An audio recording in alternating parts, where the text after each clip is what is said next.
These days, I find it easy to look in the mirror.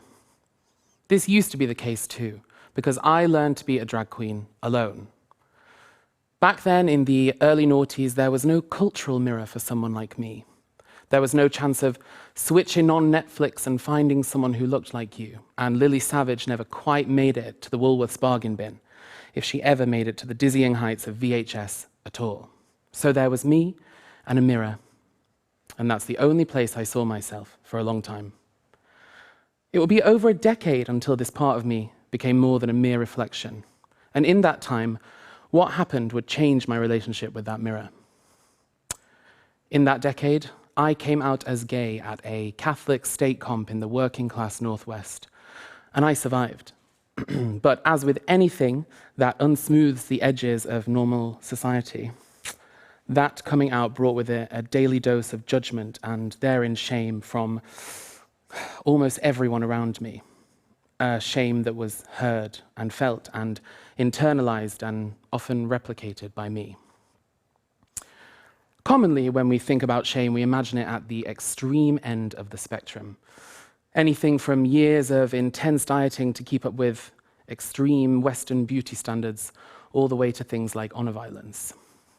But for me, my shame existed at the long end of the tail of the shame monster, as self-hatred.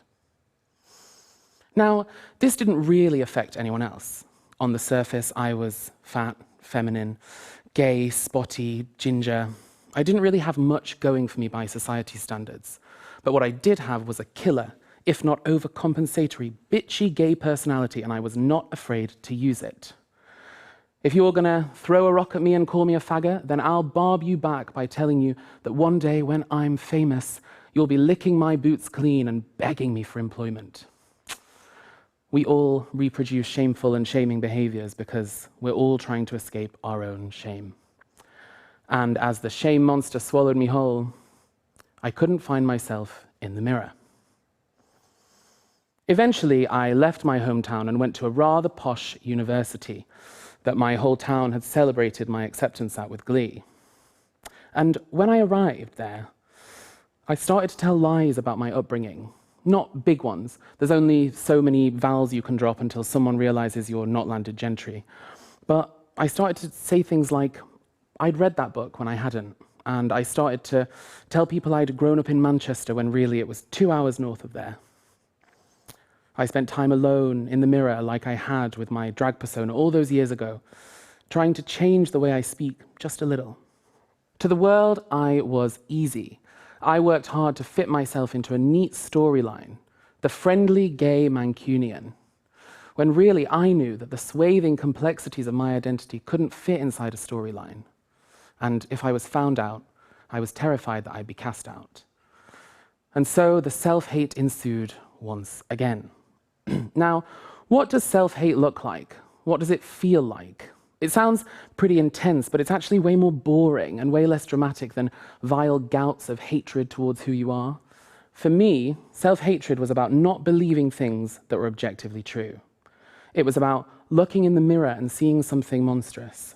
It was about looking in the mirror and seeing something not deserving of love or respect from myself and others. It was about looking in the mirror and wanting to change parts of myself, my weight, my gender, my sexuality, my class, so extremely that you commit to acts of self-harm and self-denial. I lied, I judged, I bitched, I changed the way I spoke, and I had so much extreme sex that I would find myself years later recalling all the times my consent had been breached because it's what I thought I deserved.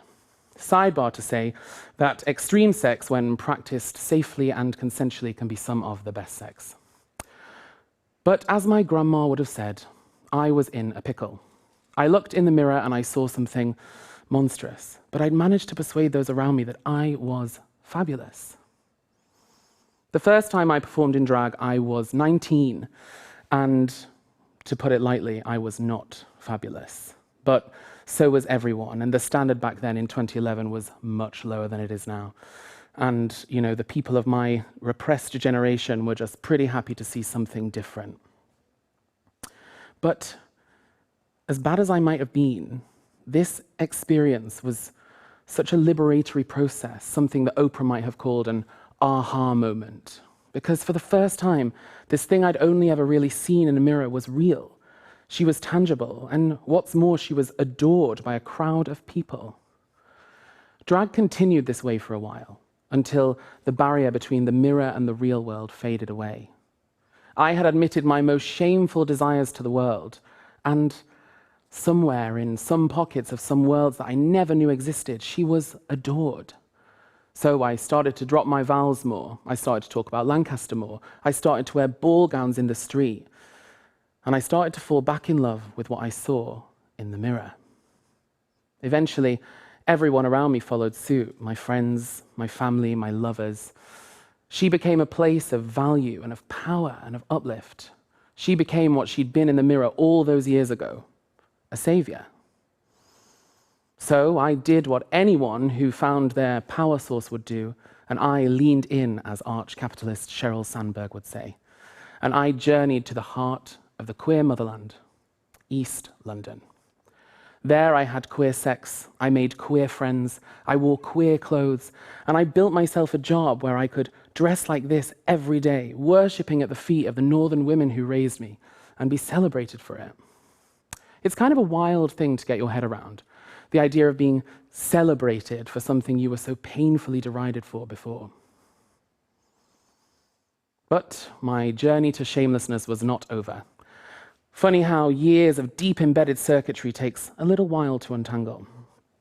See, I'd made this bubble, this shame-free bubble, where everything about me was celebrated. And one night, on the way home from a gig in drag, I was beat so badly that I was hospitalized by a homophobic passerby. The shame flooded out of my internal boxes and filled me up. I went to so many dark places in my head, I'm loath to repeat them, but I asked myself questions like, what if everyone who's ever said anything bad about me was right? What if I deserve all of this shame? I had some work to do, and I was a bit too shaken to stay around in London, so I took a train from Euston back home to Lancaster, and I spent some time healing. And I worked hard to fall in love with the things I thought I'd left behind, the things I'd loved about Lancaster growing up. The people there, the way we connect, Jan down the spa shop who sells fags, the boys who give you a bit of a look but respect you nonetheless. And I came back to London with more of an awareness of my value, of my history. I had been dressing differently since the attack. I was wearing all black, plain clothes, trying to blend in, because when I was at home in Lancaster, I realized that safety was more important to me than curing myself of shame, and I can't do the latter if I don't have the former. But while I was up in Lancaster, I'd also had another realization. I realized that everybody suffers with shame, even my attacker. This was another aha moment, a moment so liberatory that it confused me for a while. The fact that I wasn't alone in this, that everyone suffers from shame. Normality is God and everyone's a sinner, I realized. I got obsessed with it. I started looking everywhere and seeing shame in people's behaviors, from their silence to their violence, from their gender reveal parties to their big white weddings. Even my attacker. He was so filled with shame because of what masculinity had done to him that upon seeing my difference, he lashed out at me with his fists. Rather than curing my shame, I had to work hard to reimagine it as something that we all carry around with us like little pebbles attached to our back in a rucksack. It's something that affects us all, that causes harm in us all, and causes us to perpetuate harm outwards to others too. I also realized I was existing at a complicated interplay of narcissism, self-hate, and shame too, where I wanted everyone to accept everything about me, and until then, until that moment, I would see something monstrous in the mirror. But I realized that I don't need everyone to accept everything about me. Jan down the spa shop who sells fags has way bigger problems than my gender, my class, my sexuality. She's got her own shame to deal with. But what we do need, what I need, is the ability to live safely. The ability to walk down the street in drag and not have some homophobic passerby do what he did to me. And the way we do that is by doing some shame work.